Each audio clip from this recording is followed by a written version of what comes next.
Hi, guys. My guest today is the man behind such favorite brands of Cebu as Thirsty, Moon Cafe, and many other beloved brands. Of course, the man behind Pajes Holdings.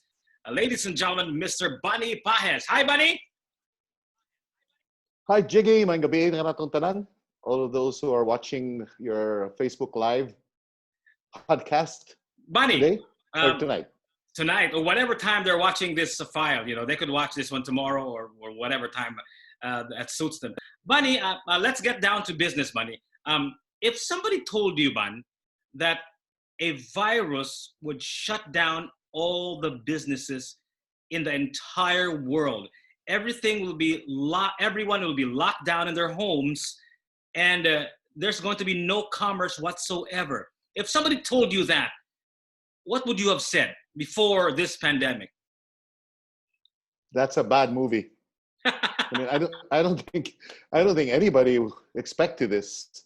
So, well, good. Like all the awards, all the praises, and all the successes of so many people now are down the drain, Jiggy. So we're all starting from scratch. Reset. Like I feel like I have to be a new entrepreneur today. I'm excited, but at the same time, I am frightened by what has They, happened. they say, Ban, that this pandemic is not a reset button. This is not a restart button. This is an accelerant of things that were supposed to be, but were not. So they're saying this is it. This is the time for you to accelerate all those things that we wanted to do in the first place, but did get the time to do it because we were so busy, doing business. What are your thoughts on that? Well, to a certain extent, that's right. But at the same time, you need to rewind. You need to just start from the bottom because this is where we're starting. And the reality of business is that the only way you can put people on the job or get them employed is if you have the revenues, if you have the sales that can justify those employment. Because, like for example, in our case, we had 1,000 employees before the lockdown, and when we closed all our businesses, I mean, everybody actually practically just did not get paid after that, basically. Although we had to settle all the obligations prescribed by law, but in effect, everybody had to go into this no work, no pay situation.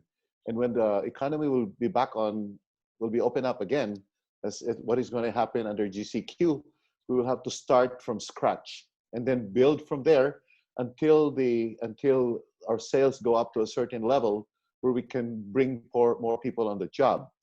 So, of course, being acceleration on everything that's true, especially on the online business, Jiggy. And of course, also the fact that, we were also planning for a long, long time to take out the fat of our business, all those that were unnecessary in the company. So right now, it's also a chance for us to have that reset button and to accelerate all those changes that probably were needed for a long, long time. So Jig? we've already lowered down our restrictions to what we call GCQ, right, Bunny? Right. How did the government and how did the business sector and all the sectors of society uh, come up with this decision? What was the rationale behind lowering the restrictions? Well, first of all, it was very expensive for the government to maintain the lockdown. I mean, the government, I understand, already borrowed $5 billion just to support the pandemic program. And of course, when your business is closed for 2 months or over 2 months, imagine how devastating that could be for your business, for your employees, and for the whole economy. And of course, there was a lot of pressure from all sectors to put back the economy, but we had to economy back on track or to start the economy back again. But the balancing act of health issues and the economic issues was very, very difficult for any leader. So finally, especially Governor Gwen Garcia, she invited me to her mayor's meeting last Saturday at the Capitol. All the mayors were there, including the heads of the agencies of DOH, DTI, and the other agencies, the police, including the LTFRB.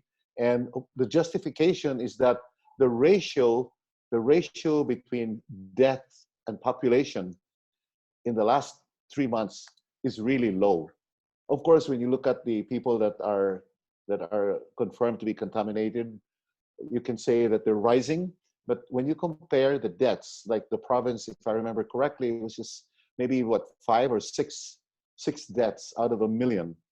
And she showed very clearly in her presentation that more and more people died of dengue, more people died of the flu, more people met accidents during the period, during the lockdown, compared to the people who died. So in the same with the city. The city, of course, is much higher, but in effect, it was worth the risk. I would have to say this, and maybe there's no better way to, no other statement to say it's worth the risk of putting back the economy or back into business, and at the same time being able to manage around the fact that the pandemic is going to be here to stay with us for a little while. For a So, little while, Jiggy, until the vaccine is actually discovered and applied. So it's going to take a long, long time, maybe 2 years. We don't know what. There's 7.8 billion people in the world. And the Philippines itself, we have 110 million here. So even if a vaccine is discovered tomorrow, how long would it take and how much it would cost to apply it on you and me and all the rest of the Filipinos? So that's the situation. But if you continue the lockdown, close all businesses, then you could imagine the impact it would have on people getting hungry, and we could have really serious crime situations coming up soon if we don't do anything about it. So that is something that sort of really was a no choice situation as far as the government is concerned. so it was a war between Jig, life and livelihood, and I think livelihood won, right? Jiggy, Can you hear me? are we lost again, Jig? I can see. I can hear you. I Uh, guess this is the new normal in this.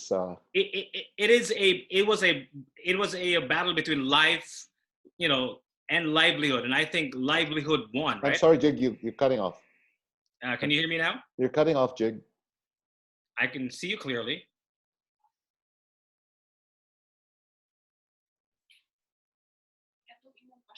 No,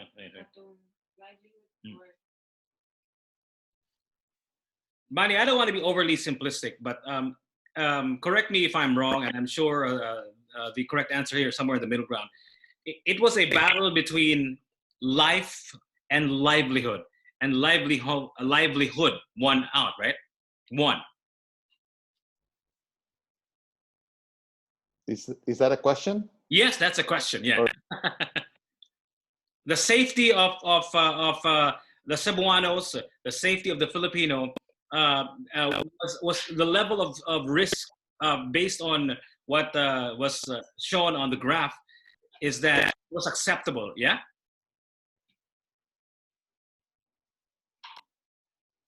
oh, Jig, we're cut off again. Sorry about that. Okay. Jig. Anyway, Bunny, the restrictions have obviously been lowered to MCQ. What does that mean exactly to businessmen like you here in the entire island of Cebu, including the province and the city? What does that mean exactly? Well, the GCQ is actually a little bit more restrictive compared to the MGCQ, Okay. which was originally what we thought it would be. But I think it's good to start with the MGCQ. Mhm. And then moving the MGCQ maybe after 2 weeks. Okay. Or the discipline is there. But the point is, this pandemic is not going to be away. We're not going to get away pretty soon. So we have to live. We have to manage within the context of it, and it has been proven also that it can be managed properly, and that's what we're banking on right now.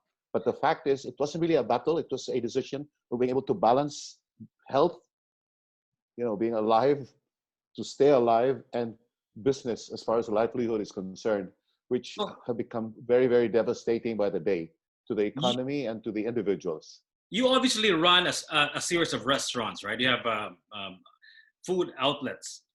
What does it look like now with this so-called new normal? Okay, well, there are certain rules. Like one of the rules that we will have to use is that you have to cut your sitting capacity by 50%. You have to move the businesses from every table by about a meter or more, and then you have to, of course, put up all those sanitizers, all the masks and the PPEs to be used by everybody. And there's contactless payment that will have to be made. So, I mean, the guidelines are there, and you have to, of course, respect the social distancing as far as customers are concerned. So those are the things that we will be doing, but we don't know if customers will come in and eat. That is the basic thing. In fact, I had several meetings with the restaurant owners and the chain operators over the last few weeks over Zoom, and there were 20 of us. Those are the largest in Cebu, and the biggest owners. And we all agreed that at the beginning, we would only probably project about 10 to 30% sales compared to our previous levels. And that's going to be very bad. In that level, I don't know if any one of us will make money. I think everybody will lose money. So the fact is, we're starting also with a smaller number of employees to go back to work. To be very specific, like we're opening, hopefully, our floating restaurant in Cordova, Lantau, this coming Wednesday. That's going to be June 4, I believe, or June 3. And before the lockdown, we had 65 people there working in that restaurant. And when we reopen this coming Wednesday, we would only have 13 people to start with. Because the reality of business, Jiggy, and I'm sure you know this, and people watching us today, is because unless your sales justify you're having people to work for you, then you cannot increase this working. So as soon as sales start to rise, hopefully gradually, then we will be able to bring back people by batches, and until we are able to hopefully get back on track. And that's what I mean by getting back on track. And this goes for every business. Unless the revenues are there, the employment will not be there. That's reality. Jiggy. You mentioned guidelines, right? The Filipino, I don't want to say this, but I'm actually one of those, are notorious for not following guidelines, right? I mean, like, look at our traffic rules. Look at all these things that we have set in place. We have the right laws, but it's the implementation that is difficult. Do you think that these guidelines are realistically going to be implementable? Well, you mentioned earlier that things have to be accelerated. So I guess this is one of the things that will have to be accelerated among us Filipinos, the way we handle discipline and the way we follow the rules and not follow the rules. So this is still very risky because the virus isn't gone. It's still there, very much alive and very much dangerous. So unless we follow this, we could be in with a very, very dangerous second wave, which, if you recall, and if you read about it, I'm sure way back in the 1918, the second wave was even more dangerous than the first wave. A total of, what they say, 50 million people died, maybe even 100 million people died at that particular situation. But all of a sudden, just the Spanish flu just went away and gone, even without a vaccine. So we're hoping that it will happen with the coronavirus, but we don't know. But of course, right now, the deaths worldwide is just not even 400,000 right now. As far as the United States is concerned, about over 100,000 deaths. And the Philippines right now, we have less than 1,000 deaths so far, hopefully. And Cebu has been pretty good. And the ratio between the deaths and the 1 million in population has been pretty acceptable. And that was the main justification for Cebu to be put now on GCQ. So that's where we are at the moment. And let's see what happens. Again, there's no playbook. Again, we're all amateurs in this kind of situation, and we just have to live with what's going on a day to day and a minute by minute, and adjust as we move along. Bunny, you mentioned that you have the guidelines, and you're hoping that people will follow it. They will have to accelerate their acceptance of these guidelines. Thus, this pandemic has become an accelerant in that regard. But how about people feeling safe?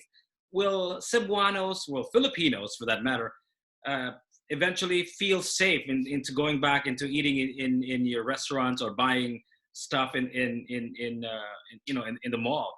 Do you think we will ever feel safe again? And what are you guys doing in the business sector here in Cebu that will allow that will allow an environment, an aura of safety for them when they dine or when they purchase from your restaurants or purchase from the mall? Well, the first step is make sure that people we ask to come back to work are actually COVID-19 free. Now, we will not be able to test every employee who will be coming back because the rapid testing has been proven to be not really that accurate, and it has been dropped as a requirement. Well, I think it was good that it was dropped because so much negative publicity just came about against it in the first place, that it's not accurate. The probability of having a positive test when you're negative is pretty high. And of course, the cost factor was a major deterrent for it. To give you an example, Jiggy, if that the rapid test, I mean, it would have cost us between 1,200 to 1,500 per employee just to test.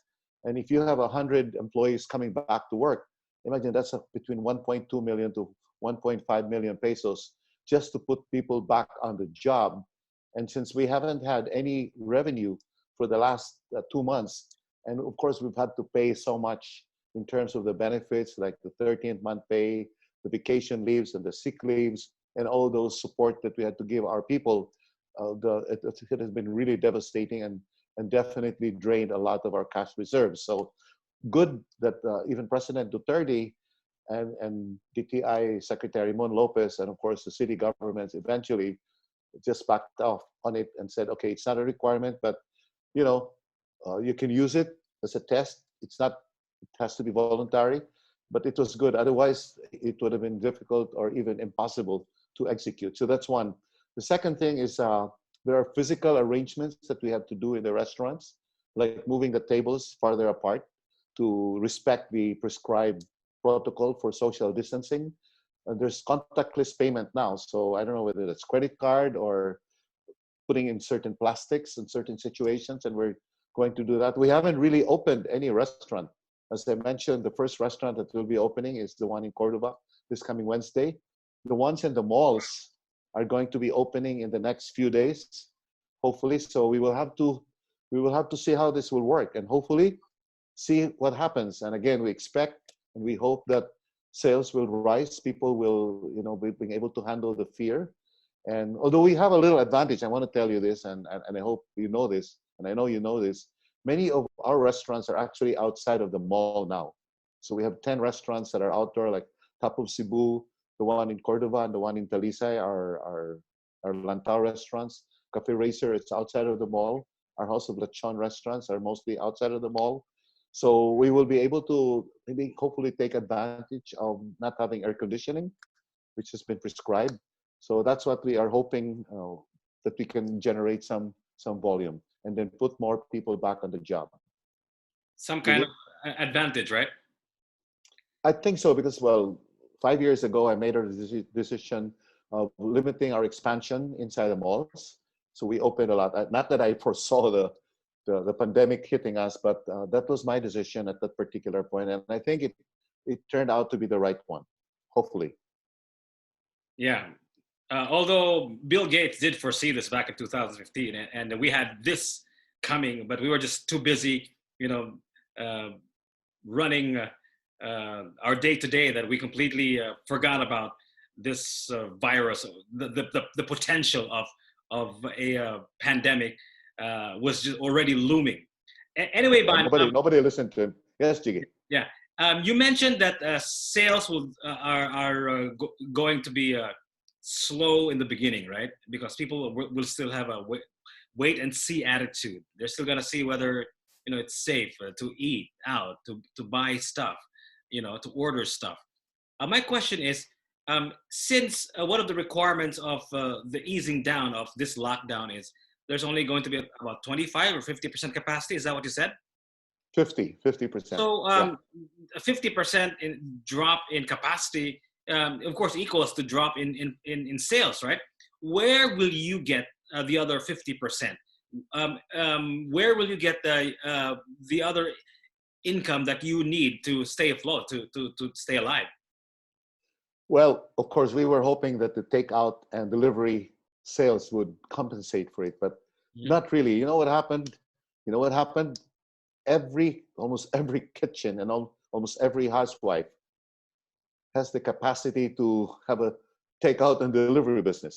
Mhm. And if you look at all those sites offering delivery, there's a lot, thousands and thousands. So when we were doing ours 3 weeks ago, our sales really were pretty good. I think we were one of the top in terms of being able to deliver and take Mhm. out. Mhm. But again, it's very, very low. It's not even 5% of our total daily sales before. Okay. And as a result, Jiggy, and as I mentioned, that the reality of business is that unless you have the revenue, you cannot put people on at work.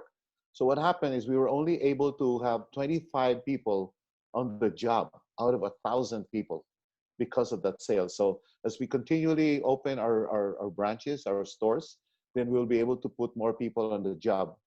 Hopefully, as sales go up. But cutting the capacity by 50% is really a very, very devastating.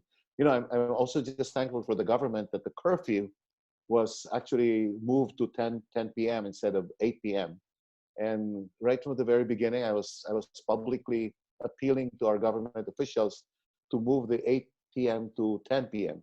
And I don't know if they listened to me or they just thought about it.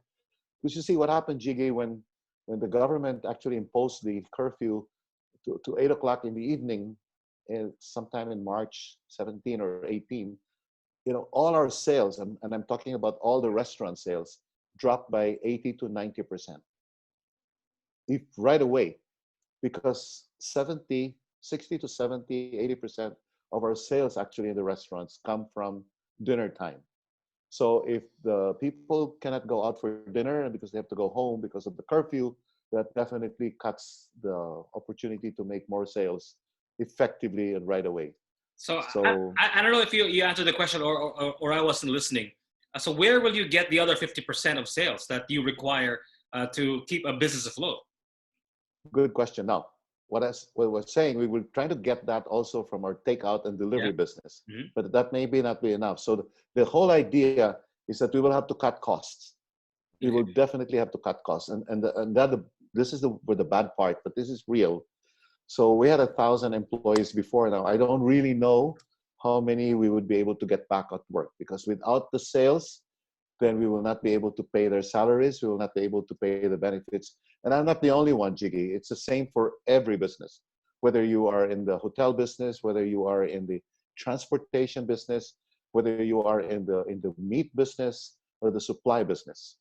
So maybe if you're a radio station or an FM station, maybe it's not going to be affecting you, but I guess it will also affect your sales or your advertising revenue, which effectively affects everybody. So this goes across all sectors.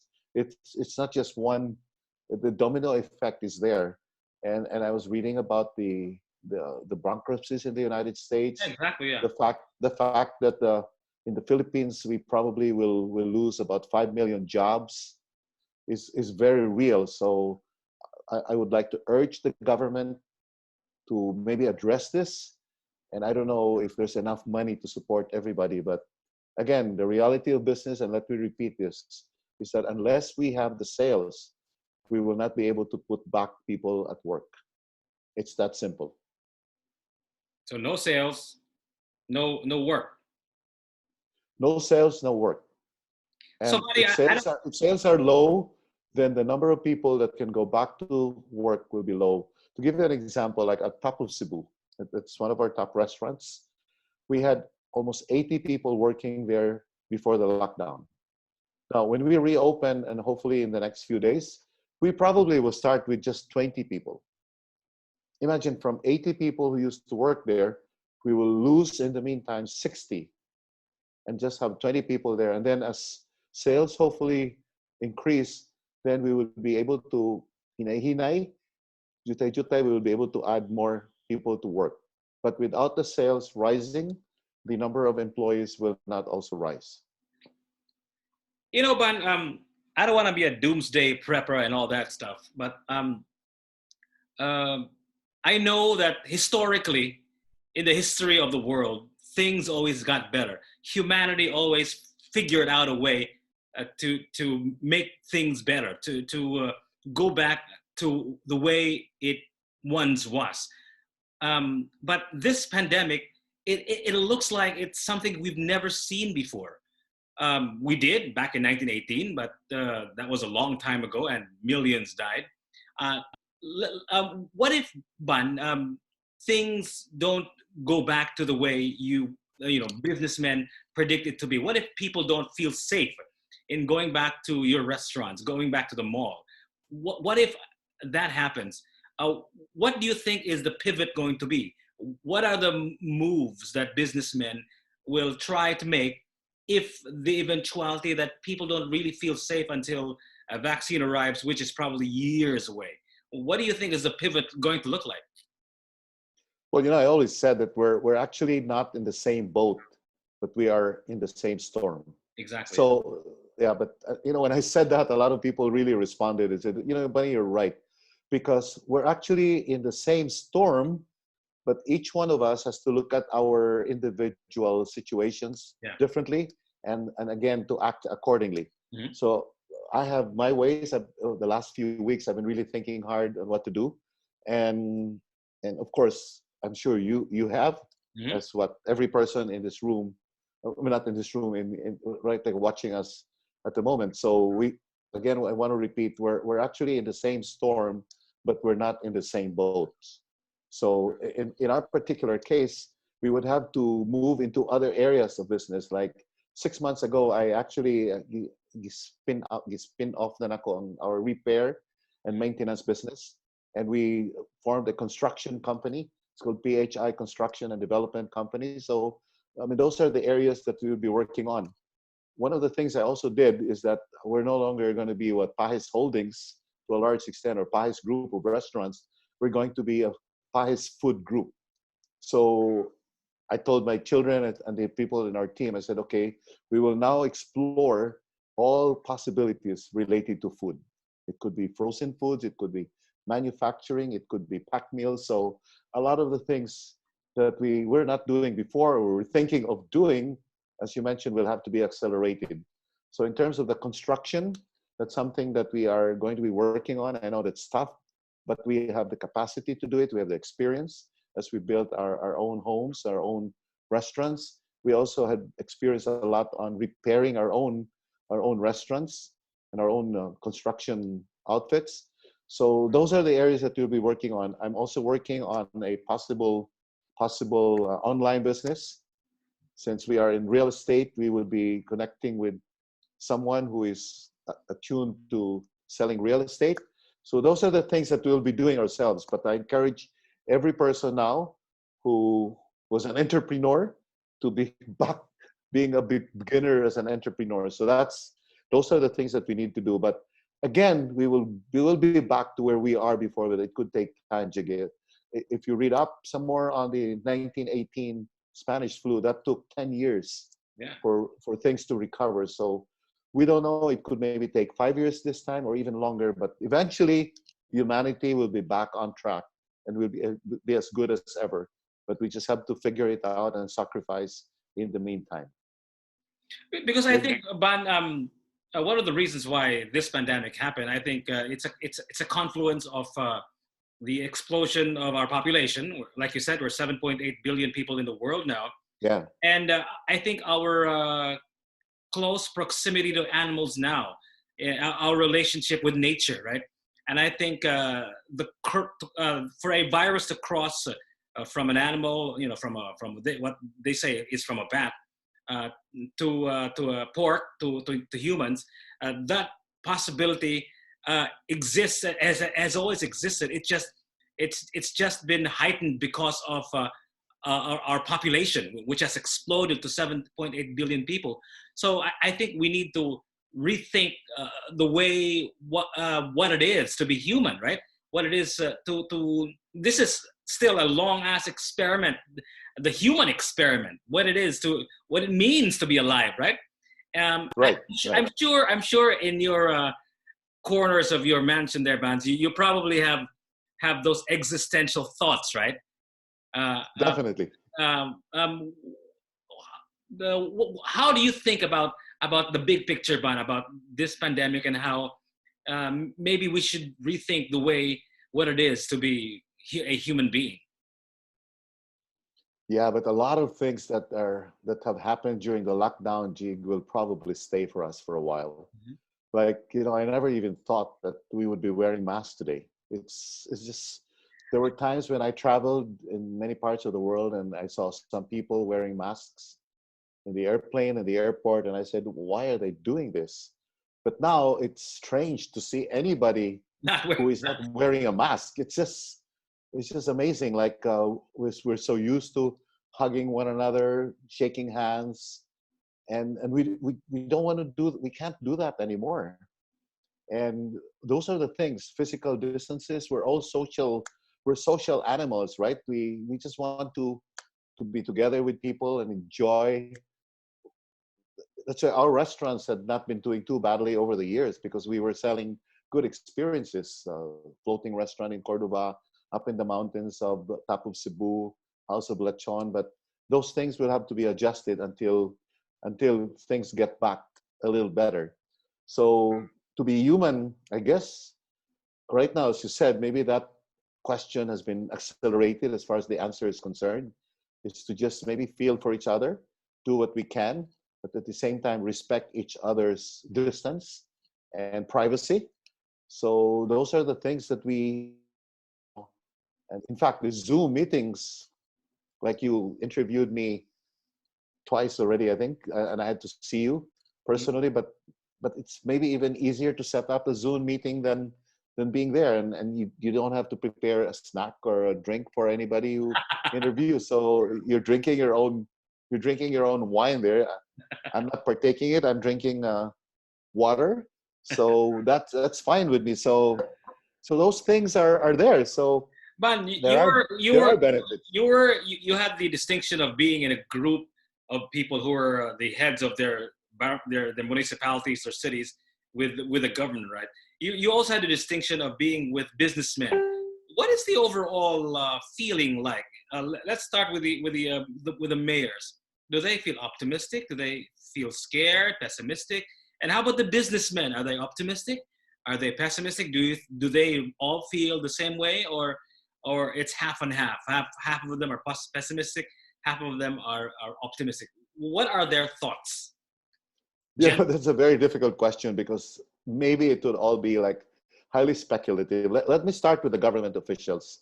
If we were to put ourselves in their places right now, in their shoes, it's very difficult, because a lot of pressure in terms of people needing a livelihood, money, but at the same time, you want to open back to business. So at the time when I spoke, you haven't seen the video, because I spoke for 10 minutes. I was able to talk to them. Really, the governor gave me a chance to talk. I was the only one invited by Governor Gwen from the business sector to speak to them. There were about 120 to 150 people there. And what I really said to them very clearly is that this is the time when we need you to be the most business friendly you've ever been in your careers. That's number one. We in business need you to be very friendly to us, because unless, if we fail, government will fail. That's the first thing I said. The second one is we need you to be more supportive of us more than ever. Be there, support us, encourage us. And third, we need you to be as more efficient as ever. And in fact, I was suggesting to them, and I think they listened to me, is that if I were you, I would form a task force, maybe a group of 3 people or 5 people, experts, and really with empathy, to go out and talk to the entrepreneurs and business people and help them open back their business, instead of waiting in their offices for people to line up and get those permits. And I asked them to totally eliminate all those paperwork. And I said, why don't we reset? Why don't we reset all those entrepreneurs, all those enterprises that were opened before the lockdown, allow them to open with no paperwork, because they were open before the lockdown. Now, why would you now ask them to get additional permits or new permits to reopen? We need everybody to open and see what happens.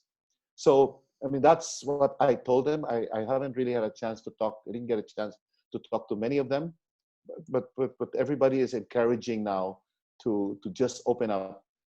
And you know what happened? I think they were very receptive of what I said. And Glenn Soko is a provincial board member, talked to me after. I said, Ban, your timing is just right because everybody now wants to open. Had you talked to us like the way you did 2 weeks or 3 weeks ago, probably your message would have been very, very difficult to accept. So maybe the timing was right.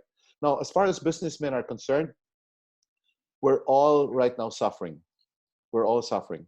And our cash reserves are definitely, I'm sure, mostly drained.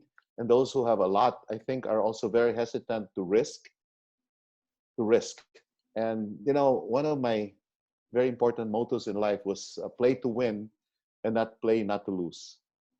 Play to win and not play not to lose. But I just said that I want to win, but I also don't want to lose. So I guess balancing both, wanting to win and not losing anything anymore is also a very, very challenging thing. And I guess when you're in government and when you're in business, you have to do both. Balancing, you're moving forward at the same time, making sure that your footing will not be disruptive in a sense that you might lose it all. Jiggy. I don't know. No, Sorry for that long, no, it's okay. long-winded Okay. answer, but I hope was able to Yeah, yeah. express Um, what I wanted to say. one of the reasons they say that the mortality rate or the positive rate is very low in the Philippines these past couple of months is because we're in summertime, right? And I think one of the things that they found out is that the virus can't survive heat. And we are already approaching the rainy season, and the potential of a second wave is looming. Um, is there a mechanism in which the businessman or the government is preparing for a second wave, if ever that happens? Well, I understand from the medical experts and our medical field is that they are more prepared now than ever. The hospitals, the facilities are ready, but we just hope that it will not happen. But the fact is, the protocols have been proven to work. Social distancing, wearing masks and PPEs, sanitizing and washing the hands frequently. And the fifth, which the governor brought up, is find ways and means to strengthen our immune systems.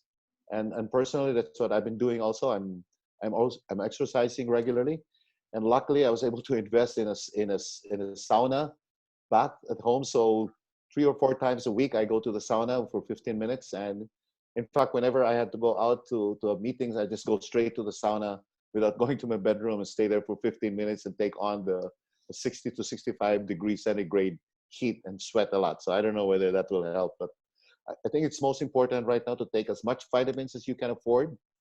Go to the sun. Like I am feeling a little get darker right now because I spend about 10, 15 minutes in the straight sun every morning from about 9 to 10. And those are the things that we can do. Those are the things. But the most important thing I'd like to mention, Jiggy, is that let's all keep a positive mental attitude all the time because psychologically, we will be affected if we take on those negative things in our lives. We just have to be Yeah. very positive these days. Like I mentioned earlier, Bon, this is really an accelerant. This pandemic is an accelerant. We are supposed to be healthy. We're supposed to take care of our body in the first place, right? We're supposed to probably stay at home more often because traffic is so bad.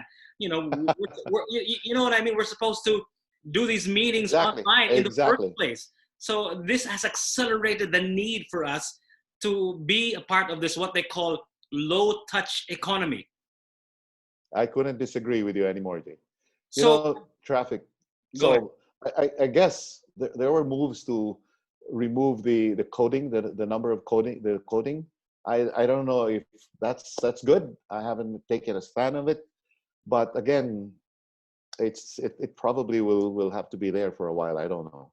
I was with the traffic board for a couple of years in the city, and that was one of the things we were thinking of doing. So maybe it has been accelerated, but it's just unfortunate and luoiba for those people who only have one cars or one motorcycle. So it's an advantage for people who have many cars because that's not going to be a problem at all. So Whether it's fair, whether it's correct, that's something that we need to discuss some more. But you're right, it's an accelerator. How about the bicycles? So you can always get a bicycle. Not you Oh, right. personally, but Yeah, but we need to set up our road system so that riding a bicycle is safe. It's not that safe at the moment. And with the narrow roads that we have, that's going to be challenging though. But you're right. This has been discussed many many times. Iloilo is ahead of this. Cebu has never moved all these years, and maybe it's time that we do this. the people will be watching this video maybe tonight or maybe tomorrow, and they're all scared of what's happening. They're all scared of their businesses floundering or failing or not doing well. They're afraid that people will not want to go out and spend or go out to eat or buy and all that stuff. They're scared like everybody else. What is your message to Definitely. those people that are scared of this so-called new normal, Bunny? Well, first you really have to just. I know I shouldn't say this because we own restaurants, but the first thing you should probably conserve your cash reserves, your whatever money you have. Try to just minimize spending.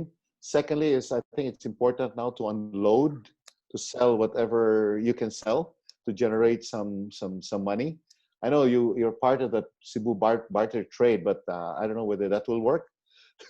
I was talking to the founder, Bong Abela, and he said, you're not even allowed, if you put something to barter there, you're not allowed to sell it for cash. So I said, I don't know whether that's possible. So like you showed your hair, your gadget for cutting hair. And I said, I was interested, I was going to ask you, Jiggy, I don't have anything to barter. So I will buy it. How much would you sell it for? So one of my suggestions is just unload whatever you can unload now. Go to your closets, go to your bodegas, and see what you can sell. But hopefully there will be people who would be willing to buy and who have the money to pay. So that's very important. But the thing is, I think you have to become more efficient. You just have to make sure that you run your company as lean as you can. And again, unfortunately, the resulting factor there is that many people will not get back their jobs, but that's reality. But as we move and hopefully the economy gets back on track and sales and revenue will go up, and I don't know how, because many people would have lost their jobs and money would be scarce. Then more people can go back to work. But with a new economy, hopefully new businesses will be developed, and then people will still finding. But I'm optimistic that things will go back, but it's going to take a little bit of time, Jiggy. I know you're a very wide reader, Bun, and you take inspiration from a lot of people. Um, where do you get your inspiration now? Uh, how do you get back from something like this? Who can we learn from? I know we already talked about how unusual this is historically. This has never happened before in our lifetimes. But I'm sure you probably have read something somewhere in those years of reading that you can probably take your inspiration from. Anybody in mind? Or anything in mind that you've read, both Don't fact or fiction books? I don't yeah I don't know who wrote this poem or a quotation, but there's something that's always running straight in my mind about winning. And if you don't mind, let me Go ahead. share the words with you. Let me just quote. It runs like this: if you think you are beaten, you are. If you think you dare not, you don't. If you would like to win, but think you cannot, it's almost sure you won't.